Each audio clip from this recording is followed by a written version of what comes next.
এই মুহূর্তে আছি বাগবাজার মায়ের ঘাটে। বাগবাজার মায়ের ঘাটের একদিক দিয়ে বয়ে চলেছে পুণ্যতোয়া গঙ্গা, আর একদিকে চক্র রেলের লাইন। এদিকটা পশ্চিম দিক, গঙ্গার ওপারেই হাওড়া। এদিকটা আমরা দাঁড়িয়ে রয়েছি কলকাতায়। আর এই হচ্ছে এই সিঁড়ি দিয়ে ওপরে উঠলেই চক্র রেলের লাইন।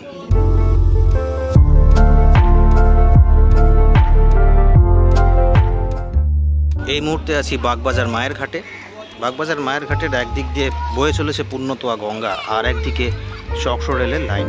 এদিকটা পশ্চিম দিক, গঙ্গার ওপারেই হাওড়া। এদিকটা আমরা দাঁড়িয়ে রয়েছি কলকাতায়। আর এই হচ্ছে এই সিঁড়ি দিয়ে ওপরে উঠলেই চক্র রেলের লাইন। একটু পরে দেখাচ্ছি। আর ছুটির দিন সকালে আমি আর মেঘমল্লার চলে এলাম বাগবাজার মায়ের ঘাটে একটু সময় কাটাতে। এটা নো প্লাস্টিক জোন।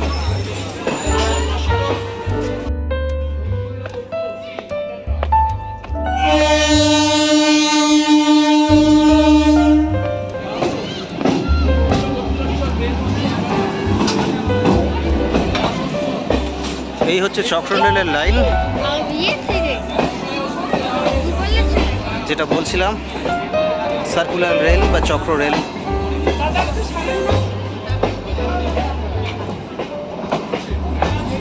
কলকাতা শহরের বর্ডার লাইন বরাবর এই চক্র রেলের লাইন পাতা হয়েছিল, যে জন্য এটাকে সার্কুলার রেলও বলা। এইমাত্র একটা ট্রেন চলে গেল, রেল লাইন পড়ে থাকে পরের ট্রেনের অপেক্ষায়। আমরা বেরিয়ে যাচ্ছি বাগবাজার ঘাট থেকে। বহু পুরনো স্ট্রাকচার, বহু ইতিহাস জড়িয়ে রয়েছে এই মায়ের ঘাটের সাথে। সে পরে এক সময় বলবো কোন। এই যে কোন লেখা রয়েছে বাগবাজার সারদা মায়ের ঘাট। বড্ড রোদ, তাই বেশিক্ষণ থাকলাম না, আবার পরে একদিন বিকেলের দিকে এসে বসবো। এখন যাব কুমোরটুলির দিকে একটু লেবু চা খেতে। বাগবাজার মায়ের ঘাটের পর আমি আর মেঘমল্লার চলে এলাম স্ট্যান্ড ব্যাংক রোড ধরে একটা গঙ্গার ঘাটে। অসাধারণ দৃশ্য। একটাই সমস্যা, বড্ড রোদ্দুরের তেজ। এখানে আমরা মাঝে মধ্যেই বসি, একটু গান বাজনা হয়, চা ফা খাওয়া হয়। লেবু চা এখানকার খুব প্রসিদ্ধ জিনিস আর কি। যাই হোক, গঙ্গার ভিউটা দেখুন।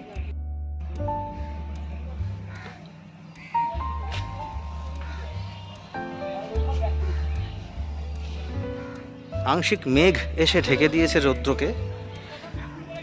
এই ঢাকা পড়া সূর্যের যে অংশটুকু মেঘ রয়েছে সেই অংশটুকুতে ছায়া গঙ্গার জলে, আর বাকিটা অংশ রোদ্দুর। মেঘ রৌদ্র খেলা, যেটা আমরা সাহিত্যে পড়েছি অনেকে। যাই হোক, এই লঞ্চ চলেছে যাত্রী নিয়ে। গঙ্গার উল্টো দিকটা হাওড়া, এই দিকটা কলকাতা। আমরা আছি স্ট্যান্ড ব্যাংক রোড সংলগ্ন একটা গঙ্গার ঘাটে। এইখানে সন্ধ্যের দিকে এসে বসতে পারেন, সময় কাটাতে পারেন। আমি সময় কাটাই মাঝে মধ্যে। গঙ্গার ঠান্ডা হাওয়া, জলের ছলাৎ ছলাৎ শব্দ, ঘটি গরম লেবু চা, এই নিয়ে দিব্যি সময় কেটে যায়।